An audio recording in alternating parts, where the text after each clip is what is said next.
기도하겠습니다. 사랑이 많으신 아버지 하나님, 오늘 이 시간 이 자리에 나와 하나님을 찬양하고 또 하나님의 말씀을 듣게 해주시니 감사를 드립니다.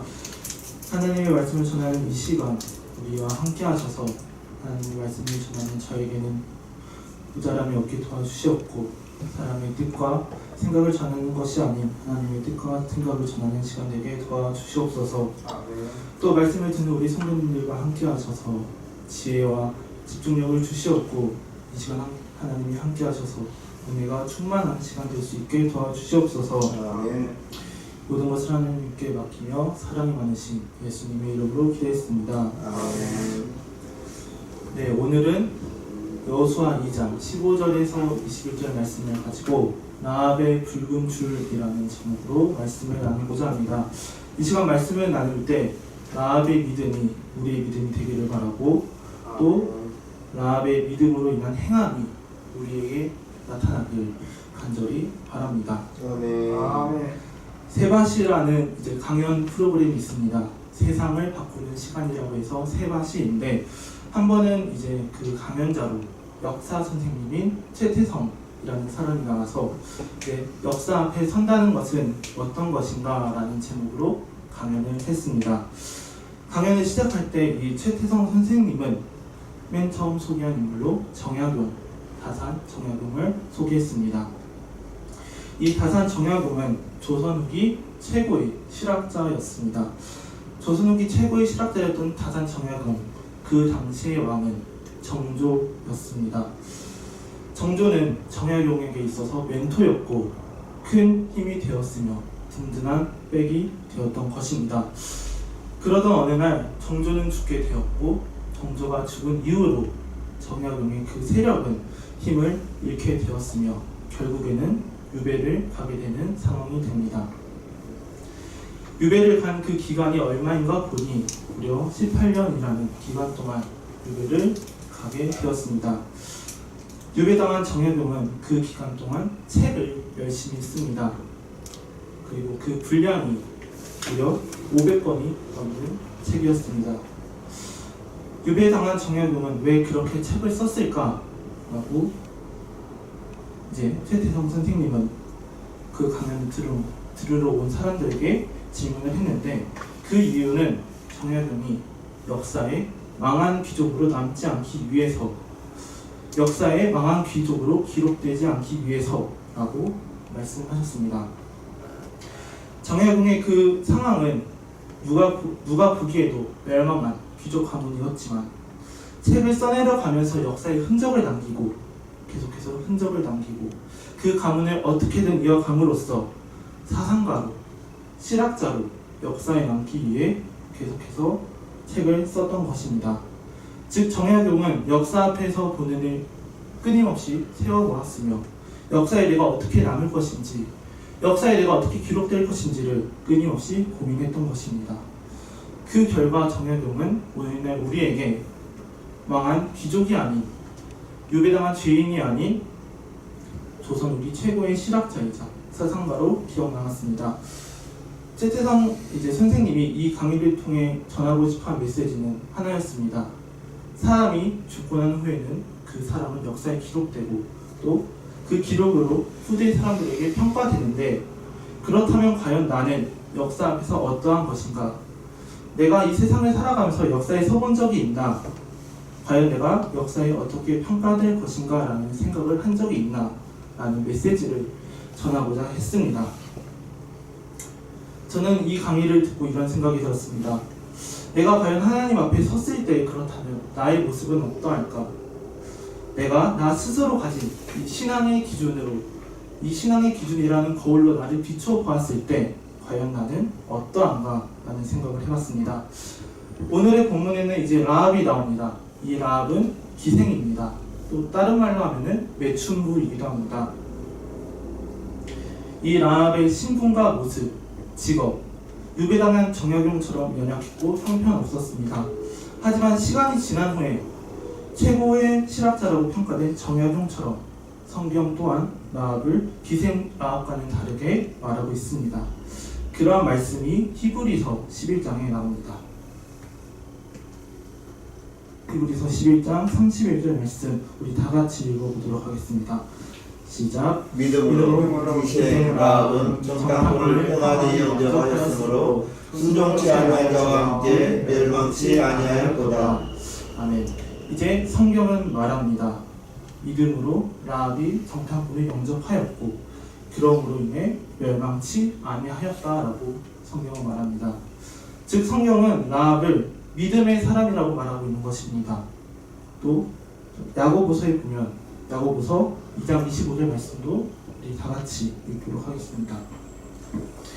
또 이와 같이 기생 라합이 사자를 접대하여 다른 길로 나가게 할 때에 행함으로 의롭다 하심을 받은 것이 아니냐.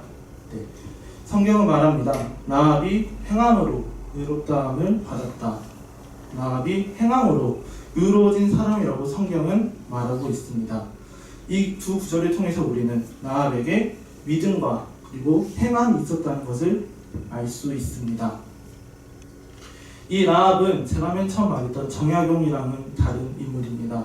정약용은 자신이 역사에 어떻게 기록될 것을 염려하면서 고민해서 책을 계속해서 써왔지만 이 라합의 믿음과 행함에는 그러한 것을 계산해서 믿고 행한 것이 아닌 그저 하나님을 믿었고 하나님을 믿었기 때문에 그 믿음에 맞는 행동을 해왔던 것입니다. 오늘 이 시간에 저는 이제 라합의 믿음과 그리고 믿음에 따른 행함을 이해하고자 하는데 그 라합의 믿음과 행함이 우리의 믿음과 행함이 되기를 간절히 바라겠습니다. 아멘. 이제 여호수아 2장에는 라합의 믿음으로 인한 행동 두 가지가 나옵니다. 하나는 정탐꾼을 숨겨준 것이고 다른 하나는 붉은 줄을 창문에 매단 것입니다. 이제 여호수아가 보낸 두 정탐꾼이 기생 라합의 집으로 숨었습니다.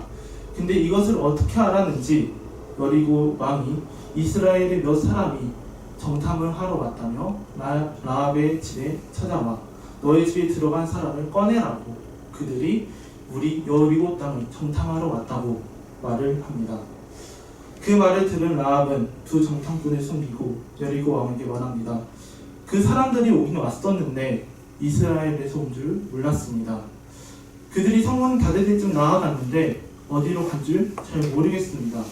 근데 지금 급히 따라가면은 그 사람들을 잡을 수 있을 것입니다. 라고 말을 합니다. 라합의 말을 들은 사람들은 성문으로 나갔고 그들이 나간 후에 성문은 닫혔다고 성경은 말하고 있습니다. 그리고 나서 라합은 숨겨준 정탐꾼들에게 이렇게 말합니다. 여호수아서 2장 9절에서 12절 제가 읽도록 하겠습니다. 말하되 여호와께서 이 땅을 너희에게 주신 줄을 내가 아노라. 우리가 너희를 심히 두려워하고 이 땅 백성이 다 너희 앞에 간담이 논다니 이는 너희가 애굽에서 나올 때에 여호와께서 너희 앞에서 홍해물을 마르게 하신 일과 너희가 요단 저편에 있는 아모리 사람의 수왕 시온과 오게게 행한 일 곧 그들을 전멸시킨 일을 우리가 들었습니다. 우리가 듣자 곧 마음이 녹았고 너희의 연고로 사람이 정신을 잃었나니 너희 하나님 여호와는 상천하지의 하나님이시니라. 그러므로 청하노니 내가 너희를 선대하였은즉 너희도 내 아버지의 집을 선대하여 나의 부모와 남녀 형제와 그들에게 있는 모든 자를 살려주어 우리 생명을 주는 데서 건져내기로 이제 여호와로 맹세하고 내게 진실한 표를 내라. 이제 라합이 정탐꾼들을 숨겨주고 말합니다. 내가 너희 하나님 여호와가 하신 일을 들었다. 홍해를 가르시고 아모리 사람의 왕 시온과 옥 그리고 그들을 전면하신 하나님의 일을 내가 들었다고 말하며 너희의 하나님 여호와가 상천하지의 하나님 온 세상의 하나님이라고 말합니다. 그러고 나서 내가 너희를 선대한 것 같이 너희를 이렇게 숨겨준 것 같이 너희도 너희가 여리고 성에 온 그날에 나와 우리 가족을 선하게 대해달라고 나와 우리 가족을 살려달라고 라합은 말하고 있습니다. 이 성경 구절을 통해서 우리는 알 수 있습니다. 하나님에 대한 라합의 믿음의 시작은 들음이었다는 것입니다. 라합은 하나님의 역사하심을 본 것이 아닙니다. 라합은 하나님이 역사하시고 행하신 일을 경험함으로써 믿은 것이 아닙니다. 그저 라합은 하나님에 대한 소문을 들음으로써 믿었던 것입니다. 소문을 들음으로써 시작된 이 라합의 믿음은 이스라엘 민족과 많이 비교되는 것 같습니다. 이스라엘 민족은 하나님께서 애굽으로부터 출애굽하실 때 이제 행하신 10가지의 재앙도 보셨고, 또 홍해를 가르시고 만나와 메추라기를 주는 하나님을 보고 경험했음에도 불구하고 가나안 땅에 들어가기 전에 하나님을 믿지 못하던 모습을 보여주었습니다. 하지만 그와는 다르게 라합은 그저 하나님을 들음으로써 하나님을 믿었고, 그 하나님을 믿었기 때문에 두 정탐꾼을 숨겨주었습니다. 여리고 왕이 라합의 집에 찾아왔을 때 그 당시의 상황은 라합에게도 또 두 정탐꾼에게도 큰 위기였을 것입니다. 하지만 라합은 소문으로 들은 그 하나님의 역사하심을 믿었기 때문에 두 정탐꾼을 숨겨주었고, 그로 인해 두 정탐꾼이 살아나갈 수 있었습니다. 정탐꾼을 숨겨준 이 라합의 행동, 어떻게 보면 목숨을 걸고 한 행동인 것입니다.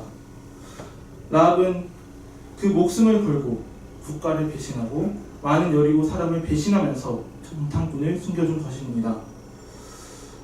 이 모든 행동이 하나님에 대한 소문을 듣고 믿음으로써 이와 같은 행동을 한 것입니다. 라합은 들음으로써 하나님을 믿었고, 이스라엘 민족이 다가오고 있는 지금 내가 하나님과 대적하는 것이 아니라 내가 하나님의 편에 서야 된다는 판단을 했던 것입니다. 그렇다면 오늘 우리는 어떠한 모습을 가지고 있습니까? 라합의 모습을 가졌습니까? 혹은 이스라엘 민족의 모습을 가졌습니까? 내가 하나님을 믿고 교회 다닌 지 오래되었다고 말하면서도 결정적인 순간에는 흔들리지 않는지, 오늘까지 나를 이끌어 주신 하나님에게 감사하면서도 힘들고 어려운 순간에는 그 하나님을 잊어버리고 믿지 못하는 것은 아닌지 생각해 봐야 할 것입니다. 라합은 소문을 들음으로써 하나님을 믿었는데, 오늘날의 우리의 환경은 그 라합의 환경보다 더 좋은 것 같습니다. 오늘날 우리는 언제 어디서든 설교를 볼 수도 있고, 또 다양한 신앙 서적을 읽을 수도 있으며, 또 출애굽에 관한 이야기만 들었던 라합과는 다르게 우리는 성경책을 통해서 하나님의 역사하심과 예수님의 죽고 다시 부활하심, 그리고 성령님의 역사하심을 우리는 충분히 알 수 있습니다. 하나님에 대한 소문을 들음으로써 믿음을 가진 이 라합의 믿음이 우리의 믿음이 되기를 바라며, 또 하나님을 믿음으로써 정탐꾼을 숨겨준 이 라합의 행함이 오늘날 더 좋은 환경을 가진 우리에게 나타나기를 간절히 바라겠습니다. 아멘. 라합은 하나님에 대한 소문을 듣고 정탐꾼을 살려주었습니다. 그리고 내가 너희를 선대한 것처럼 너희도 우리를 선대해달라고, 우리 가족을 살려달라고 정탐꾼에게 말했습니다. 그러자 정탐꾼이 이렇게 말을 했습니다. 14절에서 15절 말씀 읽고 18절에서 21절 말씀 읽겠습니다. 두 사람이 그에게 이르되 내가 우리의 이 일을 무사치 아니하면 우리의 생명으로 너희를 대신이라도 할 것이요, 여호와께서 우리에게 이 땅을 주실 때에는 인자하고 진실하게 너를 대우하리라. 라합이 그들의 창에서 줄로 달아내리우니 그 집이 성벽 위에 있으므로 그가 성벽 위에서 거하였음이니라. 18절부터 읽습니다. 우리가 이 땅에 들어올 때 우리를 달아내리운 창에 이 붉은 줄을 메고 내 부모와 형제와 내 아비의 가족을 다 내 집에 모으라. 누구든지 내 집 문에 나서 거리로 가면 그 피가 그의 머리로 돌아갈 것이요, 우리는 허물이 없으리라. 그러나 누구든지 너와 함께 집에 있는 자에게 누가 손을 대면 그 피는 우리의 머리로 돌아오려니와, 내가 우리의 이 일을 누설하면 내가 우리로 서약해 할 맹세에 대하여 우리에게 허물이 없으리라. 라합이 가로되 너희의 말대로 할 것이라 하고 그들을 보내어 가게 하고 붉은 줄을 창문에 매니라. 라합의 요구에 정탐꾼이 말합니다. 너가 이 일을 말하지 않으면 우리의 목숨으로라도 너희를 지킬 것이며, 하나님이 이 땅을 우리에게 주실 때 우리가 너를 인자하게 대할 것이다. 또 우리를 내려준 이 붉은 줄을 창에 매달고 가족과 함께 있으면 그들을 상하지 않게 할 것이다 라고 말을 합니다. 그 말을 들은 라합은 너희의 말대로 할 것이다 라고 말하면서 붉은 줄을 창 밖에 매달아 놓습니다. 라합이 붉은 줄을 창문에 매다는 행위 또한 정탐꾼을 숨겨준 것처럼 위험하고 목숨을 건 행동과 동시에 이 또한 하나님을 믿었기 때문에 가능한 행동이었습니다. 붉은 줄을 매달고 기다리는 이 행동은 어찌 보면 이스라엘 민족이 여리고성으로 오기 전에 먼저 여리고 사람들에게 반역자로 물릴 수도 있는 오해를 살 수도 있는 행동이었습니다. 하지만 그럼에도 불구하고 라합은 하나님을 믿기 때문에 이러한 행동을 담대하게 했던 것입니다. 라합의 이 붉은 줄을 창문에 매단 행위는 내가 하나님을 믿는다는 라합의 분명한 표시였습니다. 라합은 정탐꾼들에게 내가 하나님을 믿는다는 것을 분명히 말했고 또 붉은 줄을 창문에 매담으로써 내가 하나님을 믿는다는 것을 분명하게 나타내었습니다. 우리의 삶 속에도 이 라합의 붉은 줄과 같은 분명한 표시가 있어야 될 것입니다. 우리의 삶에도 내가 하나님을 믿는다는 것을 나타내는 이 라합의 붉은 줄과 같은 표시가 있어야 될 것입니다. 저와 성도님들의 삶에 이 붉은 줄과 같은 분명한 표시가 있기를 간절히 바랍니다. 아멘. 라합은 하나님을 소문으로 들었고 그 소문을 들음으로 믿음을 가졌으며 그 믿음으로 정탐꾼을 숨겨주었고 또 붉은 줄을 창문에 매달았습니다. 라합에게는 믿음과 그 믿음에 대한 행동이 있었던 것입니다. 그리고 그 결과 라합의 그 들음으로 인한 믿음 그리고 그 믿음으로 인한 행동들이 라합의 인생을 철저하게 바꿔 놓았습니다. 만약 라합이 소문을 듣고도 하나님을 믿지 아니하였더라면 여리고성이 무너질 때 라합은 구원을 받지 못했을 것이지만 소문을 듣고 하나님을 믿음으로써 라합은 여리고성이 무너질 때 라합과 그의 가족을 구원받을 수 있었으며 또 여호수아 2장에서는 기생에 불과했지만 후에는 예수님의 족보에 나오는 여인으로 되었으며 또 히브리서와 야고보서에 나온 것처럼 믿음의 사람, 행함으로 의로워진 자라고 언급되고 있습니다. 이 라합을 통해서 우리는 알 수 있습니다. 우리에게 있어서 현재의 모습은 중요하지 않다는 것을 알 수 있습니다. 우리의 모습이 기생 라합처럼 연약하고 그럴 것 없더라 하더라도 하나님을 믿고 또 그 믿음에 맞게 믿음의 행함을 보이면서 이 세상을 살아나간다면 하나님께서 라합의 인생을 바꾸시는 것처럼 우리의 인생을 바꾸시기 위해 일하실 것이며 또 라합을 통해 라합과 그의 가족이 구원받은 것처럼 우리도 많은 사람에게 선한 영향력을 미칠 수 있을 것이고 더 나아가서는 하나님 앞에 섰을 때 믿음의 사람, 행위로 의로운 사람이라고 칭찬받을 수 있을 것입니다. 우리 용산새생명교회 성도님들이 이런 믿음과 행위를 가진 삶을 살아가길 바라며 아멘. 또 우리 교회가 이러한 교회가 되기를 간절히 바랍니다. 아멘. 또 우리 교회가 하나님 앞에 섰을 때 이렇게 칭찬받기를 간절히 바라겠습니다. 아멘. 찬송가 120장 드리겠습니다. 219장 드리겠습니다.